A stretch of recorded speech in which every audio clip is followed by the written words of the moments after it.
There was a Christian man in the 1500s. His name was Dirk Willem. Dirk was a part of a group called the Anabaptists. Many Anabaptists were imprisoned, tortured, and executed. Dirk was one of these Anabaptists that was imprisoned for his faith. However, after enduring prison conditions and starvation, he actually managed to escape, and he starts running across this frozen lake. He had been starved so much in his imprisonment, he had become light enough where he wasn't cracking the ice beneath his feet. However, there was somebody who was chasing him, one of the guards, who had not been starving, and the ice did crack beneath his feet. And so Dirk is running scot-free, and the man who's trying to potentially end his life is drowning behind, screaming for help. And Dirk has a moment, a choice. He can keep running and likely live the rest of his best life as he can, or he can turn around and save the man who would likely end his. Dirk chose mercy. He turned back into the ice and rescued the guard that was drowning. So Dirk was rearrested, and ultimately he ended up being burned at the stake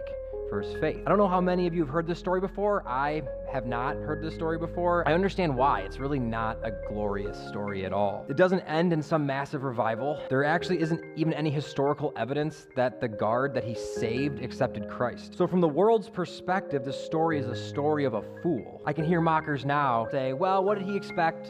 He was too naive. It's his own fault he got killed. But as Jesus followers, I think when we hear this story, we should see something completely different. I do not believe naivety was or had anything to do with Dirk's decision. I think he knew exactly what the price of mercy would be. The heart of mercy that Dirk displayed is not of human origin. The normal human response is revenge, bitterness, and self-preservation. But the gospel produces something different. It gives us a complete heart transplant. From an earthly perspective, yeah, Dirk looked like a fool.